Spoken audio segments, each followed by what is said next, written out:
phần đồ chua của mình đó, mình ngâm đủ giờ nè. Bây giờ mấy bạn vớt ra để vô trong một cái rổ để cho nó ráo luôn nữa ha. Rồi bỏ vô đây để cho nó thật là ráo nước, để tới khi nào không còn chảy miếng nước nào ở dưới nữa rồi bắt đầu em lấy cái phần này nè, em bỏ vô trong một cái hộp, em cất ở trong tủ lạnh đó, em xài trong vòng 1 tháng. Nếu như cái hộp đó bị ướt thì cô không chịu trách nhiệm nha. Cái hộp em lau khô sạch sẽ, em bỏ này em xài trong vòng 1 tháng để trong tủ lạnh, hơn cô đền. Rồi thành ra cái này mỗi lần em bán á, em làm một lần nhiều và mỗi ngày em cứ lấy ra em bán từ từ, chứ không phải là ngày nào cũng lôi ra làm đồ chua rồi ngày này làm này làm kia. Em chia ngày ra em làm thì đỡ mất thời gian. Và còn cái nước này nè, em còn dư lại nè, em có thể ngâm được một lần nữa đó.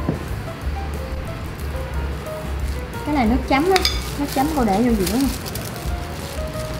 Rồi nước chấm bánh rau, rồi chúng ta phải có dưa leo. Dưa leo thì chúng ta để là cả vỏ ha. Để cả vỏ làm gì em biết sao không? Để cho khách người ta ăn cho giòn, chứ mình không phải là mình không để dưa leo, khách ăn không có dưa leo cuộn vô nó không giòn. Còn ngoài Nha Trang á, họ chỉ để một miếng dưa leo. Với thường nó đúng ra món này á, phải ăn với trái thơm, nhưng mà hiện nay á, thơm cái giá thành nó hơi bị cao, thành ra ở ngoài Nha Trang á, cô thấy là người ta đổi qua là người ta ăn bằng xoài luôn. Thành ra hôm nay cô cũng có mua xoài cho em luôn ha, mình lên cái mâm mình của mình cho đủ ha. Rồi xoài á thì á, cô mua cái trái xoài xanh gì nè, bây giờ cô bào vỏ ra nha. Cô bào vỏ là xong rồi bắt đầu cô gọt ra.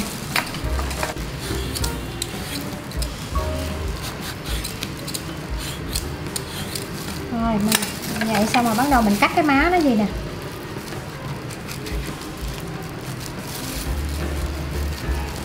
Rồi xong cắt cái má này xong rồi gì, bây giờ bắt đầu chúng ta mới cắt lát nó ra, chứ em đừng có bào nó ra ha. Ở ngoài Nha Trang nó giờ là cho ăn toàn bằng cái xoài này không à. Cô ra cô ăn cô thấy vậy á, mình cắt lát ra, cái vị nó chua ngọt á, nó cũng dễ ăn nữa. Rồi bắt đầu cái mình xếp vô đây luôn ha.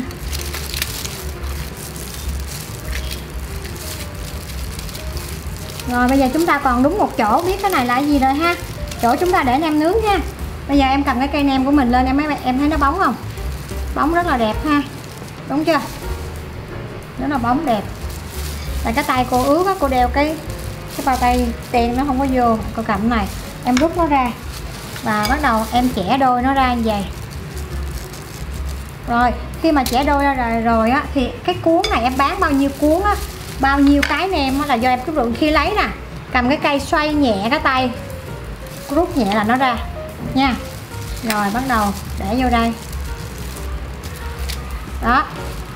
Em bán bao nhiêu cuốn đó là em quyết định, chứ giờ cô không có biết được. Rồi cứ xoay nhẹ cây là để vô đây. Rồi ví dụ như đặt trường hợp em nói cô ơi cái này nó như vậy thì nó hơi bị nhiều quá, thì em có thể chẻ nó ra làm đôi. Rồi nhớ phải xoay nhẹ cái cây, xoay nó về rồi bắt đầu mình rút nó mới ra, không thôi nó không có ra đâu. Thì ví dụ em muốn là nhiều hơn thì em chẻ ra làm đôi nè. Rồi em chẻ cái cây nem ra làm đôi nè, thấy chưa? Đó là do em quyết định bán bao nhiêu phần bao nhiêu cây, đó quyền của mình, chứ giờ cô đâu có biết cái giá thành của em lên bao nhiêu. Cô hay dùng cái bánh tráng vuông hình chữ nhật kìa nè, nó mỏng thì mình xài đỡ hao, cái mình xếp nó lại như vậy, mình dắt vô trong cái mâm cho khách người ta ăn thì tự người ta cuốn ha. Rồi để sao mà cho nó đẹp là được rồi, là đủ bộ của mình rồi đó. Rồi ai ăn thì tự thêm ớt, còn ai thích ăn nước mắm thì em cho nước mắm vô cho người ta.